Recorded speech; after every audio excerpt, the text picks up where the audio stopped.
Hello, everyone. I'm Tamara, and welcome to my YouTube channel. Today, we're going to talk about I know not how borderlines feel. People with BPD or borderline personality disorder, I don't know how they feel. I can only imagine how bad that it feels. I know that as a human being, I have problems and issues and challenges in life that I have to deal with. I know what it feels like to feel happy. I know what it feels like to feel sad, deep despair, anger, frustration. I understand all those emotions. I love feeling happy, but unfortunately, there are times when I have felt really low and really bad. And I don't know how that compares to how a borderline feels. So when a borderline says, "You will never know how I feel unless you're a borderline," I want to totally respect that point of view to the fullest because it's not totally fair. It's not fair for me to pretend like I understand that feeling, nor would I want to know what that feels like if it feels as horrific as what they say. The only issue with that is borderlines have it's nice if borderlines can help us understand how they feel so that we can more effectively help them.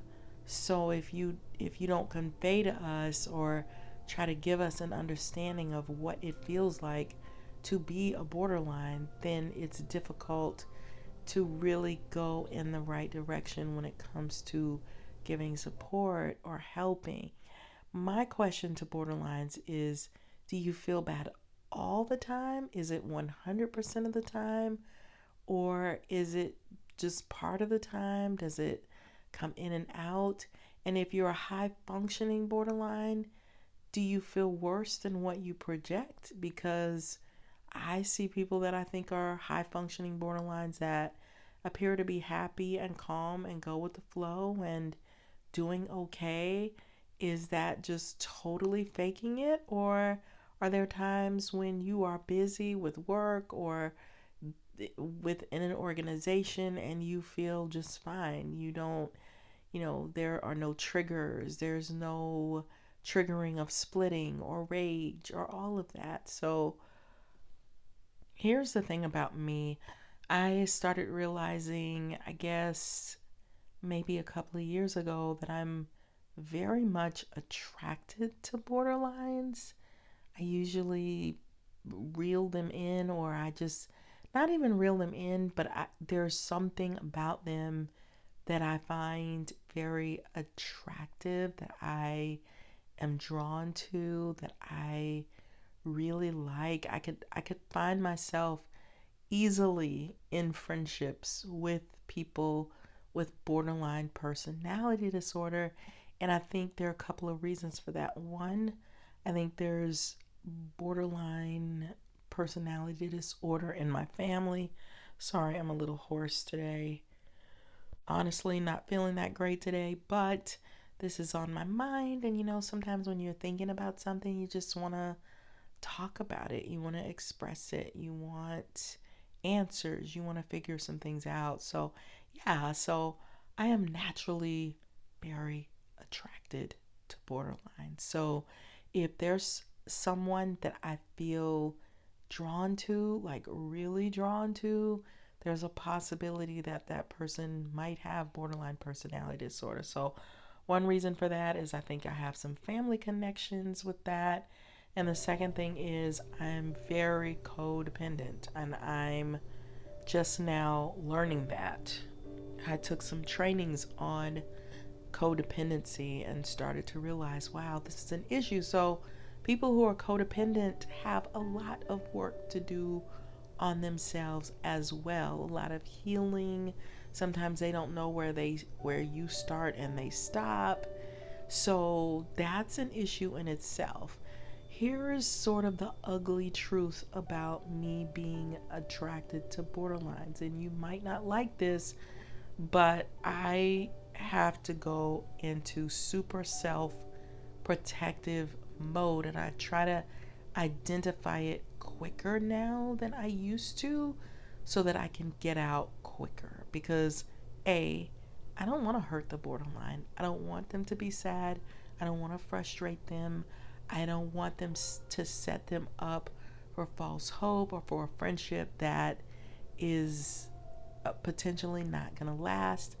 I cannot handle when a borderline becomes super clingy and super attached, and when they start freaking out and panicking because they're not sure that you're going to always be there. They start fearing abandonment and they start acting out.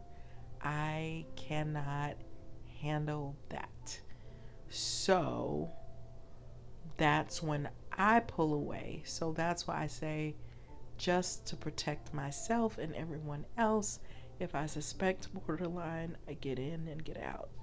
I know what it feels like to feel grief, and I can't stand the way that that feels. Also, being empathic, being codependent, I start feeling what the borderline is feeling, or maybe it's not nearly as bad, but it's a really terrible feeling. So, I do feel very deeply and a lot of compassion for people with BPD. I think it is one of the worst things that can happen to somebody, and it's so unfair. It's just not right that people have to experience so much internal anguish on a daily basis. I wish there was a magical cure, but if we can all keep working together, then we can figure something out, because it's just, I can't even imagine. But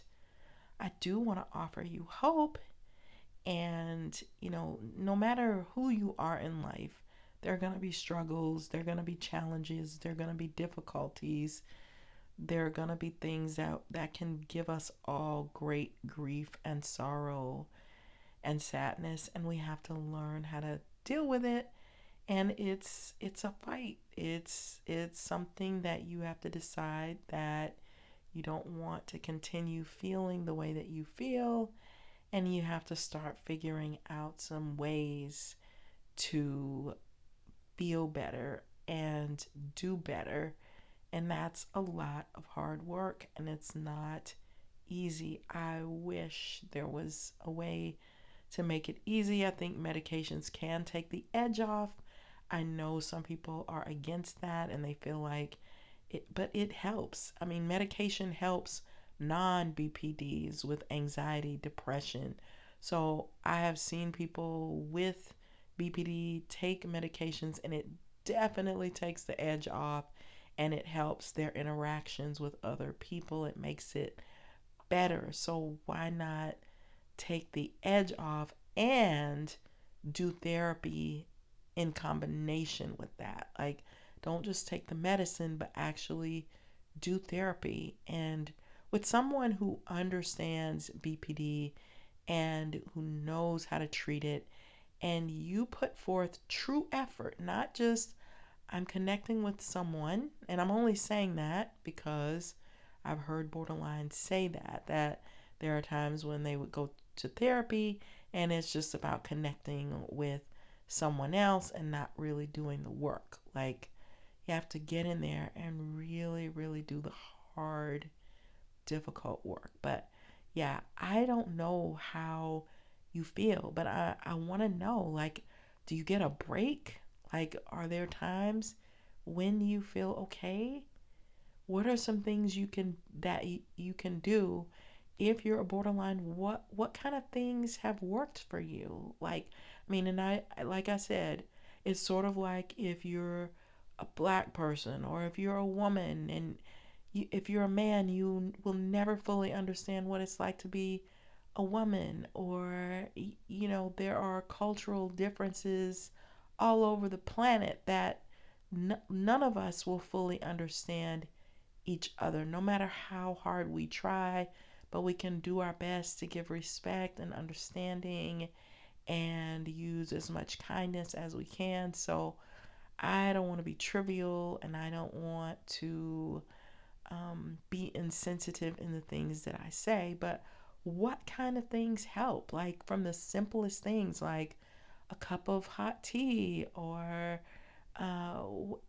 somebody said that when they would feel really upset, a cold shower would help to do the trick. So let us know in the comments, what are some small things and big things that help you to feel better if you have borderline personality disorder, and what does it feel like, and is it all day long every day, or do you go for weeks and then you get a break for weeks? Like, help us understand. Check out my book, The Workplace Narcissist, if you're dealing with somebody really difficult, which is a narcissist. And I wish narcissists were more aware of their narcissism, because I think it would really help. But a lot of times, unfortunately, they're not.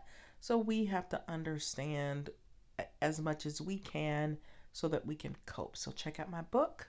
So thank you guys for watching this video, and I'll see you on the next one. Bye.